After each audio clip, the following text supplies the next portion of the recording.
Everyone seems to be financially struggling right now. Inflation is high, rent is high, groceries cost more than they used to, credit card debt keeps breaking records, and yet, somehow, people also seem richer than ever. Parking lots are full of luxury cars, designer bags are everywhere, social media is packed with expensive dinners, first-class flights, and people showing off lifestyles that look incredibly wealthy. So how can both things be true at the same time? How can so many people be under financial pressure while also appearing successful, luxurious, and rich? The answer is uncomfortable. A growing number of people have learned how to look wealthy without actually building wealth. They've learned how to project status without building substance. They've mastered the appearance of success while quietly sabotaging their future. Welcome to the era of fake rich. Fake rich isn't just someone buying something nice once in a while. Fake rich is a pattern, a mindset, a lifestyle built around signaling wealth to other people even when the financial foundation underneath is weak, unstable, or non-existent. And once you know the signs, you start seeing them everywhere. More importantly, you start noticing how dangerous those habits really are. Because fake rich doesn't just make people look foolish, it actively destroys their ability to become actually wealthy. Let's break down the signs, and the first one is so common that once you notice it, you'll see it almost every day. The first sign is the entry-level luxury trap. This is when someone buys the cheapest version of the most expensive brand. The base model BMW, the starter Mercedes, the lowest tier designer item, the budget version of a premium product. They aren't really buying quality, they're buying the badge. They want the logo, not the value.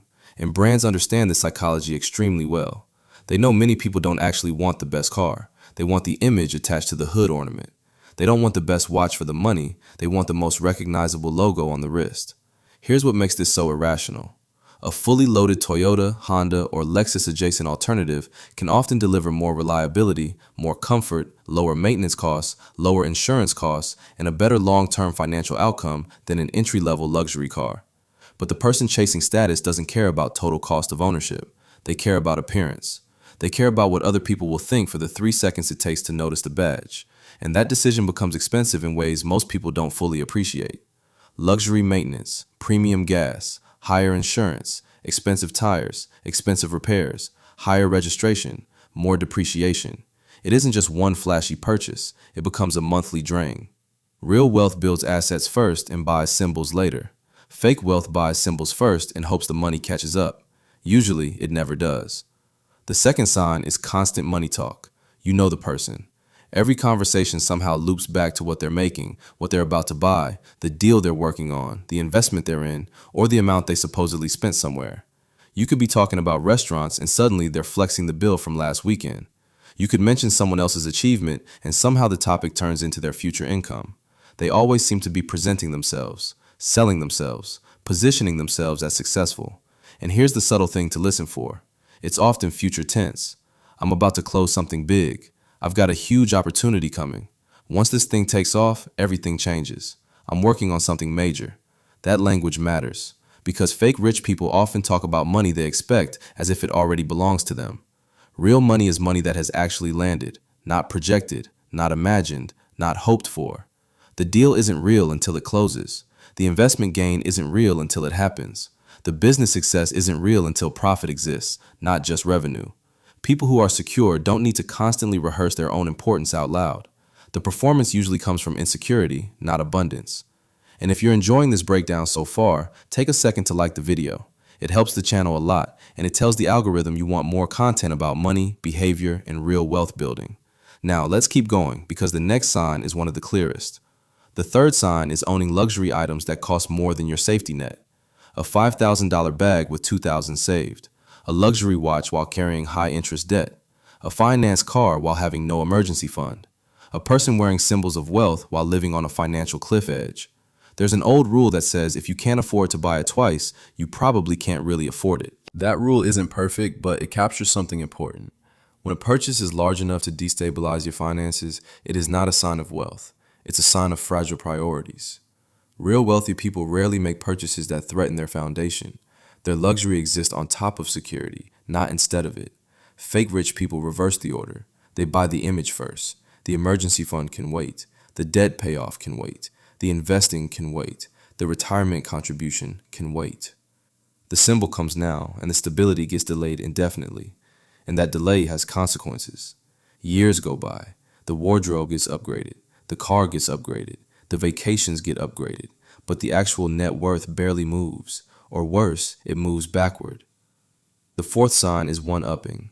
Whatever you did, they did something better. Whatever you bought, theirs was more expensive.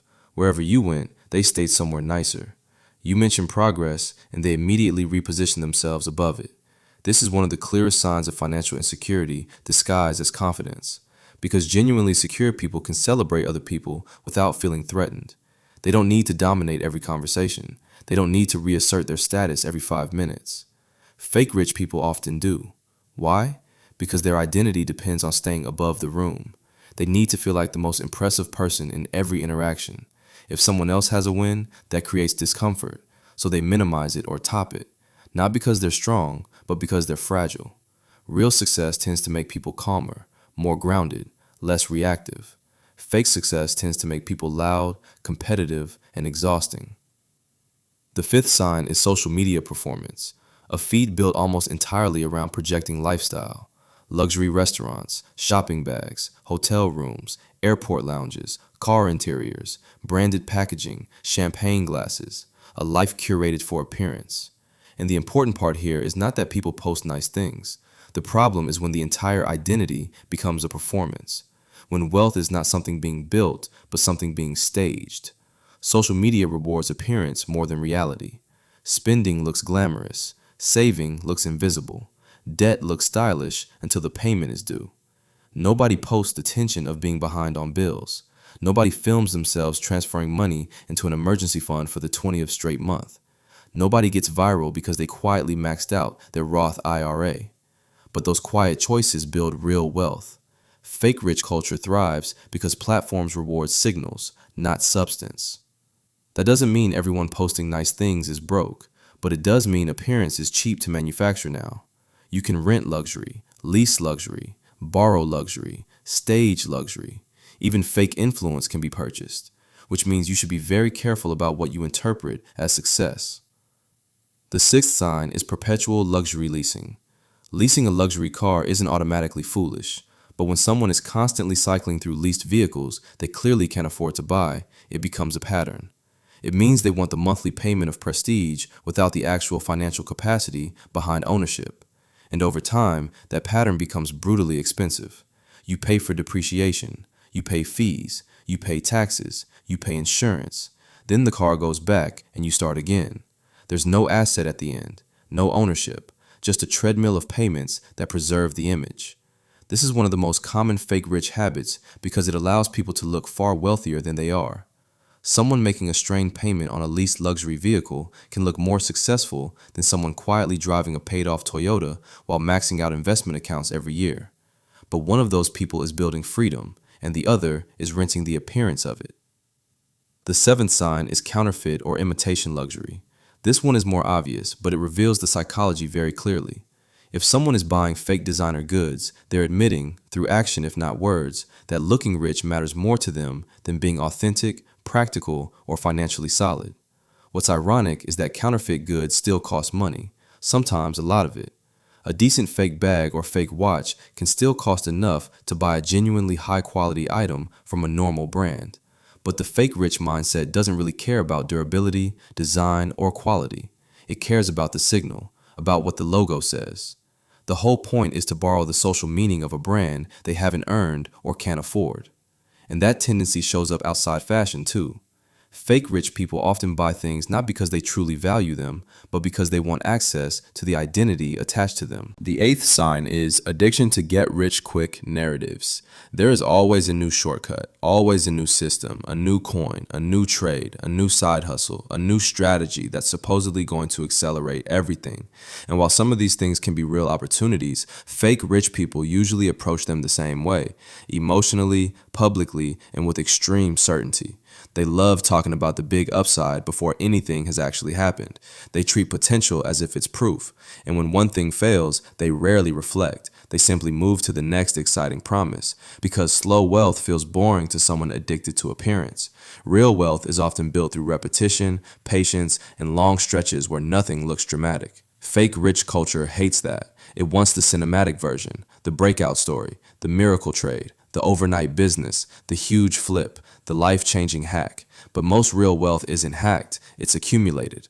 The ninth sign is condescending financial advice. This is different from one-upping. This is the person who criticizes other people's financial choices not because they're wise, but because they need validation. You're happy with your apartment, and they tell you that you should have upgraded by now. You drive a used car, and they imply you're thinking too small. You're saving aggressively, and they act like you're not enjoying life. They speak with the confidence of someone who wants their decisions to feel universally correct. Because if your quieter, more disciplined strategy works, it threatens the story they tell themselves. Truly knowledgeable people understand context. They understand different goals, different timelines, different personalities, and different risk tolerances. Fake rich people often don't. They need everyone around them to mirror their choices so those choices feel justified. The 10th sign is overdoing it. Too many logos, too much jewelry, too many visible signals at once. Every item chosen to scream money. The outfit stops looking elegant and starts looking desperate. This is one of the oldest tales in the world.